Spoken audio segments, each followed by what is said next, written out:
Ladies and gentlemen, my name's Paul, and in this Game.com video we're going to be discussing Analyst's predictions of another PlayStation console released in 2018, and then we're going to move over to Nvidia and the release of yet more GeForce GTX 1070s and 1080s for the mobile. There are some inherent differences with these, however. Lower clock speeds, lower power consumption means yes, you get less performance, but the battery will last longer. But first of all, let's discuss some predictions from Damien Fong. Now, he believes that Sony will release another next-generation PlayStation console in the second half of 2018, and this is also according to reports from the Wall Street Journal's Takashi Mochizuki. Now, I did actually report on Takashi's reports, if that made any sense, earlier this year, but it does appear that yet more analysts are predicting that this is going to be a thing. And apparently Sony's new PlayStation would coincide with the company's fiscal year of 2018. Immediately there are four distinct possibilities, the first of which is another version of the PlayStation 4.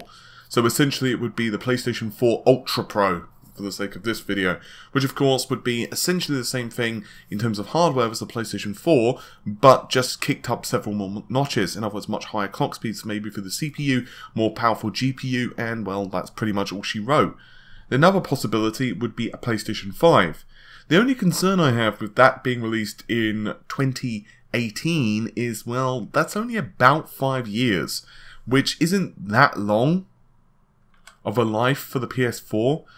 However, analysts and many in the gaming industry have of course constantly badgered on about the fact that, well, ultimately console generations are getting shorter, and that's one of the reasons we're seeing these iterative consoles, in other words the Scorpio and the PS4 Pro, because they basically offer more performance, and it's almost like the smartphone market in that respect. It keeps people engaged, it keeps people buying the system, and moreover, as gaming hardware moves a lot faster in terms of progression, we kind of are at this point where we expect as gamers to be constantly engaged with better looking visuals, and the PS4 Pro is almost like released a bit too early in the opinions of many people, including myself. I think that Sony should have held back for maybe another 6 to 12 months, much like Microsoft did with the Scorpio.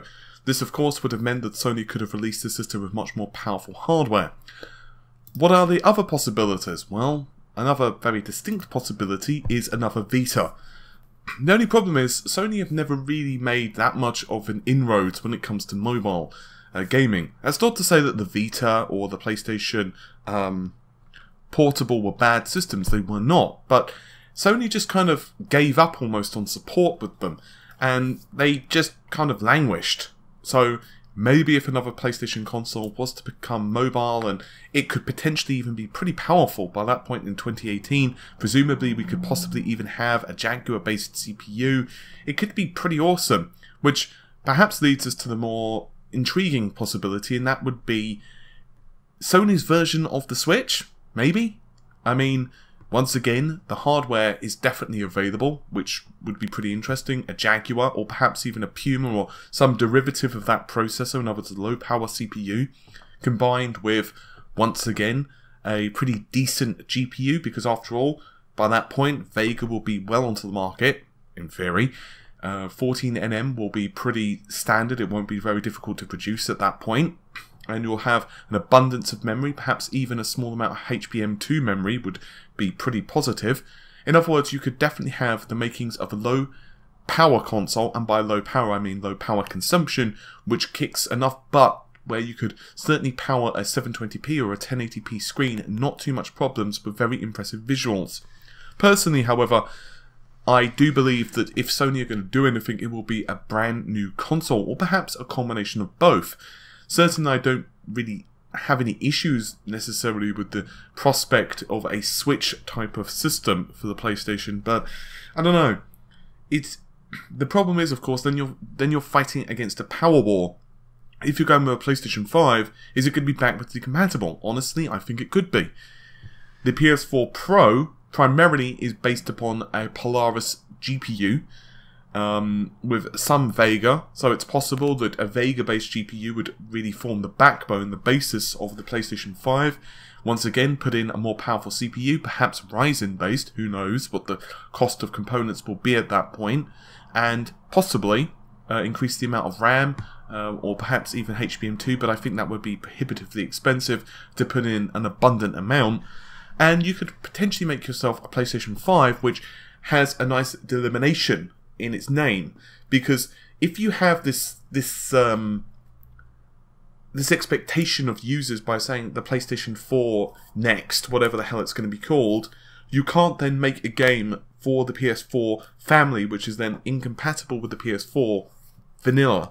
Whereas on the other hand, if it's a PlayStation 5, you can then create a game which of course is create a console which is fully backwards compatible with the older generation, but it basically just does a check and okay, is this a game, a PS4 game? Yes, okay, it can play.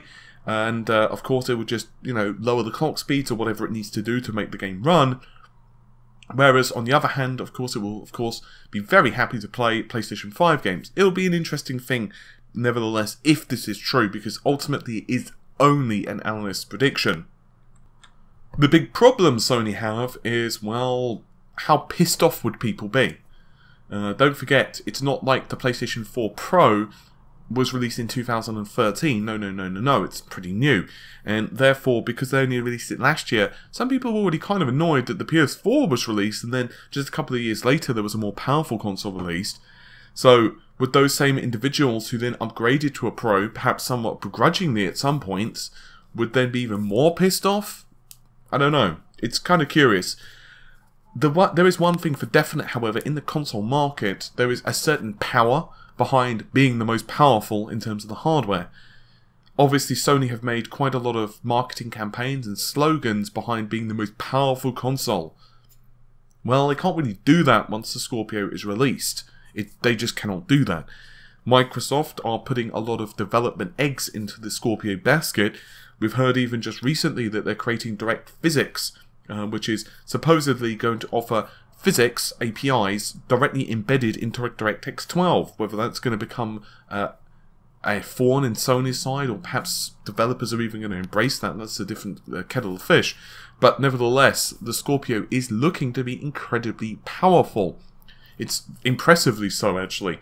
And not really surprising given that, well, the system's released about a year later.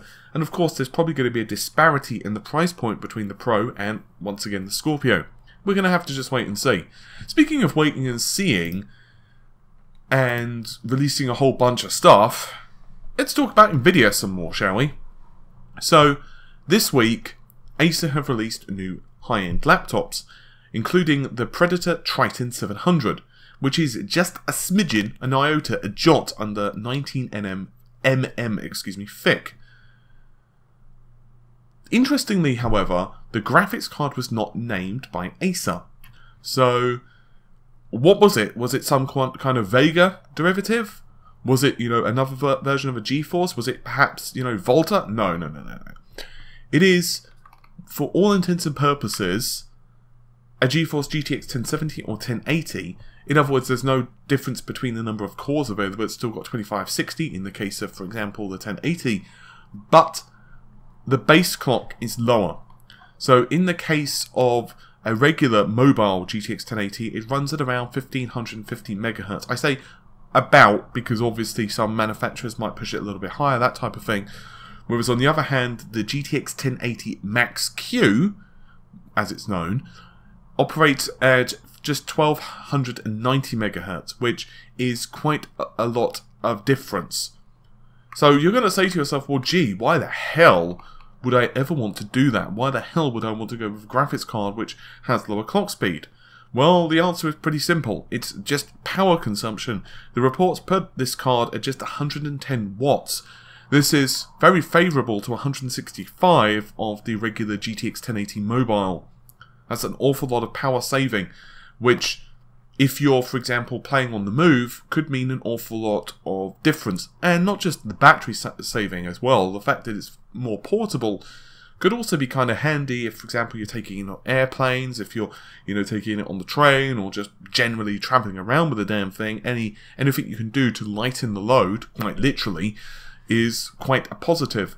Well, how well will this sell? Well, we're just going to have to wait and see until Nvidia have a rival in the form of AMD's Vega. This is kind of what we're left with. Basically, just Nvidia kind of releasing bits and bobs as they want to. So it's kind of curious. Not a huge difference, perhaps not going to set the world alight, but if you are looking for another GTX 1080, well, there you go. With all of that said, hopefully you've enjoyed the video. See you soon. Take care, and bye for now.